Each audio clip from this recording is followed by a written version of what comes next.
ഇയാൾ മരിച്ചതിന് ശേഷം ഇവളൊരു പോസ്റ്റ് ഇട്ടു ഫേസ്ബുക്കിൽ, നന്നായി എന്ന് പറഞ്ഞിട്ട്, നന്നായി എന്ന് പറഞ്ഞ ഈ ഇമോജിയും വെച്ചിട്ടാണ് ഇവൾ ഈ ഒരു പോസ്റ്റ് ഇട്ടേക്കുന്നത്. ഇവള് തന്തയില്ലാത്തവളാണ്, ഇവള് തന്നെ പറഞ്ഞിട്ടുള്ളതാണ് ഇവള് തന്തയില്ലാത്തവളാണ്. എനിക്ക് ഇഷ്ടമല്ല, അവന് എത്രയും പെട്ടെന്ന് ഈ ഭൂമിയിൽ നിന്ന് തന്നെ സത്ത് മണ്ണടിക്കണമെന്നാണ് എന്റെ ആഗ്രഹം. കുറെ കാലമായിട്ട് പീഡിപ്പിക്കപ്പെടുന്നവർ അല്ലെ ആത്മഹത്യ ചെയ്യുന്നത്, ഇനി തിരിച്ചാകട്ടെ. I'm very clear about it. This is wrong. ഈ മരണത്തിലൂടെയെങ്കിലും ബസ്സിൽ ആക്രമിക്കപ്പെടുന്ന സ്ത്രീകൾക്ക് നീതി കിട്ടട്ടെ. നീ വലിയ ഫെമിനിറ്റി ആണല്ലോ, നീ എത്ര പേർക്ക് നീതി മേടിച്ചു കൊടുത്തിട്ടുണ്ട്? പറയുന്ന നിനക്കില്ലേലും കേൾക്കുന്ന എനിക്കില്ലടാ ഒരു ചളുപ്പ്. നിന്നെ ഇതിനൊന്നും കൊള്ളുകയില്ലെന്ന് നീ വീണ്ടും വീണ്ടും തെളിയിച്ചിരിക്കുകയാണ് എന്റെ വിജയ. ഇവളെങ്ങാണം നിങ്ങളുടെ പഞ്ചായത്തിലോ അല്ലെങ്കിൽ ആ ഭാഗത്തോ ഉണ്ടെങ്കിൽ ഓടി രക്ഷപ്പെട്ടോണം സുഹൃത്തുക്കളെ. ആണുങ്ങടുത്താണ് പറയുന്നത്. എന്റെ കൊക്കിന് ജീവനുള്ള 24 മണിക്കൂറാണ് നിന്നെ ഇറക്കി വിടണേ. എന്റെ പഴയ സ്വഭാവമായിരുന്നു കേട്ടല്ലോ. എന്ത് കരഞ്ഞു കാല് പിടിക്കോ? ഇവളെ നോക്കിയെന്ന് പറഞ്ഞു കഴിഞ്ഞാൽ ഇവളെ മറ്റേ കണ്ണി കൂടെ നോക്കിയെന്നും പറഞ്ഞ് ഇവള് കൊണ്ട് കേസ് കൊടുക്കുന്ന ഐറ്റമാണ്.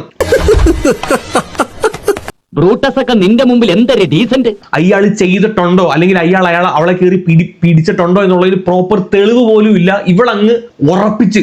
ആരായത് നിന്നോട് പറഞ്ഞത്? ആരും പറഞ്ഞല്ല, ഞാൻ ചുമ്മാ ഊഹിച്ചതാ. സ്ത്രീ എന്ന് പറയുന്ന വർഗം എങ്ങനെയാ ജയിക്കാൻ വേണ്ടി സ്വന്തം കുറ്റങ്ങൾ പോലും മറ്റുള്ളവർ തലേ കെട്ടിവെക്കും. ഇവള് ഇത് തന്നെ പറയത്തുള്ളൂ. ഇതാ ഞാൻ പറഞ്ഞു, ഇവള് ഇത് തന്നെ പറയത്തുള്ളൂ. ഇവിടെ വായന ഇതിൽ കൂടുതലൊന്നും നമ്മൾ പ്രതീക്ഷിക്കരുത്. കാര്യം എന്ന് പറഞ്ഞു കഴിഞ്ഞാൽ നല്ല തന്തയ്ക്ക് ഉണ്ടായതല്ല. എന്തോ കുത്തി പറയുന്ന പോലെ എനിക്ക് ഫീൽ ചെയ്യുന്നുണ്ട് കേട്ടോ. കുത്തിയില്ലല്ലോ, കുത്താൻ പോണല്ലേ ഉള്ളൂ. എന്റെ കൺമുമ്പിൽ എങ്ങനെ വന്ന് നീ പെട്ടുപോയാൽ നിന്നെ ഞാൻ തുപ്പും. ഇവള് മറ്റേ കളങ്കാവല് സിനിമ കണ്ടിറങ്ങിയതിനു ശേഷം പറഞ്ഞതാണ് എന്റെ തന്തയും ഈ മമ്മൂട്ടിയെ പോലെ ഉള്ള ഒരാളായിരുന്നു. പിന്നെ നാണക്കെടുത്ത് അങ്ങേർക്ക് ഇതുപോലെ നാട്ടിൽ ഓടി നടന്ന് കളിച്ച് പിള്ളേരെ ഉണ്ടാക്കലാണ് പണി. അങ്ങനെ ഉണ്ടായതാണ് ഞാൻ എന്ന് ഇവള് പറഞ്ഞതാണ്, അല്ല ഞാൻ പറഞ്ഞതല്ല. നീ ഒരു ഉപകാരം ചെയ്യോ, ആ ഡ്രൈവിംഗ് സീറ്റിലോട്ട് കയറി ഞാൻ ഇവിടെ ഇങ്ങനെ കിടക്കാം. നീ ആ ഫസ്റ്റ് ഗിയർ തന്നെ നെഞ്ചത്തൂടെ ഷാജിയേട്ടാ, നമ്മൾ എവിടെ പരിപാടി അവതരിപ്പിച്ചാലും ഇതാണല്ലോ അവസ്ഥ. ഇവളെ പോലുള്ള സ്യൂഡോ ഫെമിനിസ്റ്റുകളാണ് സത്യത്തിൽ നമ്മുടെ ഈ സ്ത്രീ സമൂഹത്തിന് തന്നെ ശാപം.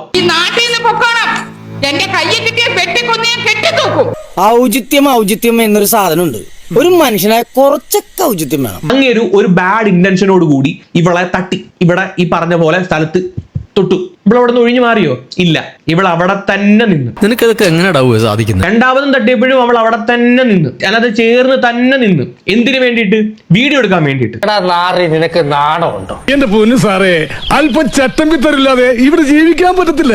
വീഡിയോ എടുക്കാൻ വേണ്ടിയിട്ട് തന്റെ ബ്രസ്റ്റിൽ വേറൊരു അന്യപുരുഷൻ കയറി പിടിച്ചാലും അവൾ അവിടെ നിൽക്കും. അതാണ് ആ വീഡിയോക്കകത്ത് അവൾ ചെയ്തേക്കുന്നത്. ഒരു കയ്യബദ്ധം ശവത്തി കുത്തരുത്.